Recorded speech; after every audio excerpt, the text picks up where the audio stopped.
은퇴하면 여유로워질 줄 알았지. 근데 그 여유가 시간만 남는 줄은 몰랐어. 60대 초반의 한 선배가 툭 던지듯 말하던 그 한마디가 마음을 울렸습니다. 수십 년 동안 성실하게 일해왔고 국민연금도 꼬박꼬박 부었고 퇴직금도 어느 정도 받았답니다. 그런데 은퇴하고 나니 매달 들어오는 돈은 생각보다 너무 작고 나가는 돈은 생각보다 너무 많다고 하더군요. 요즘 베이비 부머 세대, 즉 1955년에서 1963년 사이 출생자들이 하나둘 은퇴의 문턱을 넘고 있습니다. 대기업 임원, 공무원, 자영업자, 교사 다양한 직종에서 대한민국 산업화를 이끌었던 그 세대들이 지금은 연금에 의존하며 하루하루를 살아가고 있는데요. 현실은 우리가 생각하는 은퇴 후 평온한 삶과는 거리가 멉니다. 오늘은 바로 그 연금으로 한 달 버티는 삶에 대해 이야기해 보려고 합니다. 은퇴 준비는 충분했는지, 연금만으로 생활이 가능한지, 그리고 우리가 이들의 삶에서 어떤 교훈을 얻을 수 있는지 실제 사례 3가지를 통해 살펴보겠습니다. 1. 사례 63세 박모 씨, 국민연금 89만원 생활비엔 턱없이 부족. 박 씨는 대기업에서 30년을 근무하고 58세에 퇴직했습니다.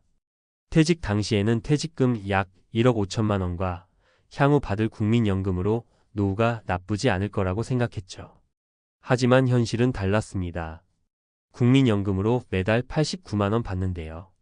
고정 지출이 벌써 120만 원이에요. 관리비, 건강보험료, 식비, 교통비 최소로 줄여도 부족해요. 퇴직금은 5년 만에 다 썼고요. 박 씨는 퇴직 직후 자녀 결혼 자금과 생활비 지원, 부모 병원비 등을 감당하다 보니 퇴직금은 순식간에 사라졌고 연금만으로는 생계 유지가 어려워 아파트 경비 아르바이트를 시작했습니다. 박 씨는 말합니다. 노후라는 게 연금만 믿고 살 수 있는 게 아니에요. 최소한 주거비라도 해결돼야 덜 불안한데 월세면 진짜 끝이에요. 2. 사례 61세 이모 씨 부부 합산 연금 160만 원 치솟는 지출 앞에 한숨만. 이 씨는 남편과 함께 30년 넘게 자영업을 했습니다. 정확히는 동네 문구점, 지금은 거의 사라진 업종이죠. 소득 파악이 어려워 연금은 국민연금만 겨우 들었고 그것도 소액입니다. 제가 72만 원, 남편이 88만 원 정도 받는데 둘이 합쳐도 160만 원이에요. 근데 진짜 문제는 지출이 매달 달라요. 병원 한 번 가면 1020만 원은 그냥 나가고 냉장고 고장 나면 그 달은 그냥 마이너스예요. 이 씨 부부는 연금 외에는 별다른 소득이 없어 여전히 시장에서 반찬 가게 아르바이트를 하며 생계를 유지하고 있습니다. 그리고 무엇보다 힘든 건 주위에 말할 수 없는 자존심이라고 했습니다. 어릴 땐 노후엔 여행 다니고 쉬는 줄 알았어요. 근데 우린 그저 병원 다니며 버티는 중이에요. 3. 사례 3 65세 전 교사 김모 씨, 안정적 연금 있지만 은퇴 후 공허함의 지출 증가. 김 씨는 30년간 고등학교에서 국어를 가르친 교사 출신입니다. 공무원 연금으로 매달 230만 원 이상 수령 중 그나마 이 세대에선 가장 안정적인 편에 속합니다. 하지만 문제는 달리 있었습니다. 갑자기 시간이 너무 많아졌어요. 그래서 취미 생활도 하고 여행도 다니고. 근데 그게 결국은 지출 증가로 이어졌어요. 처음 12년은 괜찮았는데 지금은 불안해요. 김 씨는 시간이 지날수록 예금이 줄어드는 게 보이자 이대로 90세 넘게 살면 어떻게 하지?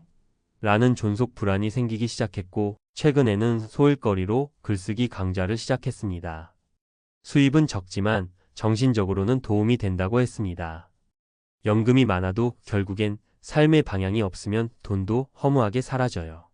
돈보다 더 중요한 건 나답게 살 방법을 미리 찾아야 해요. 정리연금만으로는 생존은 가능해도 삶의 질은 보장 안 된다. 세 사례를 보면 분명히 느껴집니다. 연금이 있으면 기본적인 생존은 가능하지만 그걸로 여유 있는 삶을 기대하는 건 어렵다는 사실이죠. 왜 그럴까요? 고정 지출은 꾸준히 증가합니다. 물가는 계속 오르는데 연금은 생각보다 적게 오릅니다. 특히 의료비, 관리비, 통신비가 은근히 큽니다. 퇴직금은 소모성 자산입니다. 퇴직 직후의 긴장 해제로 소비가 늘고 자녀 지원과 돌발 지출로 인해 금방 소진됩니다. 은퇴 후에도 소득이 필요합니다. 현실적으로 100세 시대를 살기 위해서는 6,075세 사이의 활동 소득이 있어야 합니다. 단순한 노동이 아닌 내가 할 수 있는 일을 찾아야 하죠. 전문가, 조언 베이비 부머와 예비 은퇴자에게 드리는 3가지 팁. 연금 수령 전에 은퇴 후 월 예산표를 꼭 짜보세요. 실제로 한 달에 얼마가 들어오고 나가는지를 써보는 습관이 중요합니다. 최소한 6개월치 지출 내역을 분석해 보세요. 퇴직금은 쓰는 돈이 아닌 굴리는 돈으로 생각하세요. 퇴직금 일부는 고정금리 예금, 일부는 배당 ETF나 연금저축 등으로 분산해야 합니다. 은퇴 후 활동 계획은 돈보다 먼저 세우세요. 취미, 일, 봉사, 창업 등 어떤 방식으로든 사회와 연결되는 삶을 설계해야 합니다. 그게 결국 외로움도 줄이고 소비도 줄이는 데 도움됩니다. 마무리하며 연금으로 한 달을 살아본 사람은 압니다. 그 돈이 생계만 간신히 가능하게 해준다는 걸요. 지금 은퇴를 앞두고 계신가요? 혹은 부모님이 은퇴하셨나요? 그렇다면 지금부터라도 연금 외의 소득원, 건강, 거주비, 활동 계획까지 종합적으로 준비하셔야 합니다. 왜냐하면 노후는 돈이 아니라 설계의 싸움이니까요. 제목 연금으로 한 달 버텨보셨습니까? 베이비 부머 세대의 은퇴 현실과 과제. 1. 서론 은퇴 후 연금만으로 살아갈 수 있는가? 대한민국의 베이비 부머 세대 1955만 1963년생은 산업화의 주역이자 현재 은퇴 인구의 가장 큰 비중을 차지하고 있는 세대입니다. 이들이 본격적인 은퇴 시기에 접어들면서 연금만으로 노후 생활이 가능한가? 라는 질문은 더 이상 개인적인 고민이 아닌 사회적 과제로 부각되고 있습니다. 2024년 기준 국민연금 수령자의 월 평균 수령액은 약 62만 원입니다. 상위 수령자라도 9만 100만 원을 넘기기 어렵고 이마저도 인플레이션에 비하면 턱없이 부족한 수준입니다. 퇴직금, 개인연금, 자산소득이 없는 다수의 은퇴자들은 결국 연금 하나에 의존하게 되는데 이 구조는 명백히 생활 수준 하락을 동반합니다. 2. 통계로 보는 현실 연금 수령의 한계. 국민연금의 한계. 항목 수치. 평균 수령액 2024년 약 62만 원. 최소 생계 비龄 기준 약 120만 원 이상. 물가 상승률 2023년 기준 3.4%. 연금 수급자 중 부양가족 있는 비율 약 47%. 국민연금은 소득 대체율이 40%에도 미치지 못합니다. 즉, 평생 월 200만 원을 벌던 사람이라도 연금으로는 월 80만 원도 받기 어렵다는 뜻입니다. 더 큰 문제는 국민연금이 늦게 도입된 탓에 베이비 부머 세대는 가입 기간이 짧고 납입액도 적었다는 점입니다. 기타 연금 제도의 한계. 공무원 사학 군인 연금 등의 특수직역 연금 수급자들은 상대적으로 안정된 수준월 20만 250만 원 이상을 유지하지만 전체 은퇴자 중 10% 미만에 불과합니다. 3. 실제 사례를 통해 본 구조적 문제. 사례를 대기업 퇴직자 박오호 63세. 국민연금 월 89만 원. 퇴직금 약 1억 5천만 원 5년 내 소진. 현재 소득 아파트 경비 근무. 고정지출 월 120만 원 이상. 분석 퇴직금의 비계획적 소비, 연금의 낮은 대체율, 그리고 고정지출의 증가가 노후 생계를 위협함. 시사점 퇴직금은 소비 목적이 아닌 장기 자산 운용을 위한 기반으로 활용되어야 함. 사례의 자영업 부부, 이호 부부 61세. 부부 합산 연금 160만 원 국민연금 기준. 기타 소득 없음. 현재 상황 시장 아르바이트 병행. 주요 지출 식비 의료비 주거비 등. 분석 사업자였던 만큼 연금 가입 기간과 납입 수준이 낮아 연금 수준이 매우 제한적. 시사점 자영업자는 국민연금 외에 개인연금이나 IRP 등을 통한 다층 연금 구조 확보가 필요함. 사례 3 전직 교사 김호호 65세.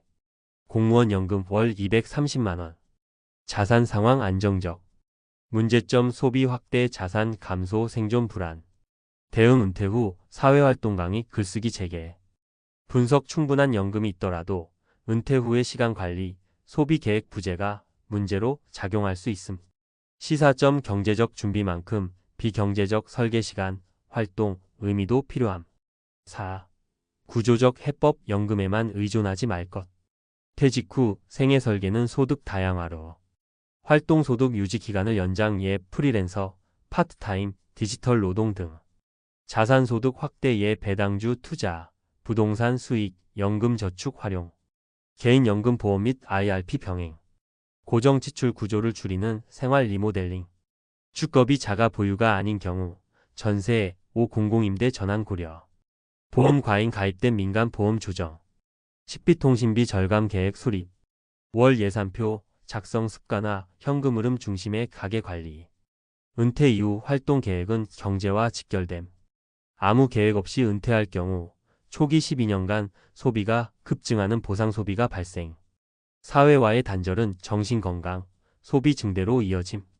일자리, 취미, 봉사, 교육 등으로 삶의 목적을 구조화해야 장기 소비 관리 가능. 5. 전문가, 결론 생존이 아닌 설계된 삶이 필요하다. 베이비 부머 세대의 은퇴는 단순히 한 세대의 개인적인 문제가 아닙니다. 연금 시스템의 구조적 한계, 고령화, 사회의 현실, 준비되지 않은 자산관리 체계 등은 향후 70년 대생, 80년 대생에게도 같은 문제가 반복될 수 있음을 시사합니다. 연금만으로는 최저 생계는 가능할지 몰라도 삶의 질은 보장하지 못합니다. 이제는 은퇴를 단순한 퇴직이 아닌 새로운 30년의 제2의 경제활동으로 인식하고 소득, 소비, 건강, 시간 활용까지 포괄하는 통합적 은퇴 설계가 필요합니다. 다층적 연금 구조 활동소득, 유지, 지출관리, 삶의 방향성 설정. 이 네 가지가 베이비 부머 세대의 은퇴 성공 열쇠이며 다음 세대의 노후 안정성도 이로부터 출발합니다.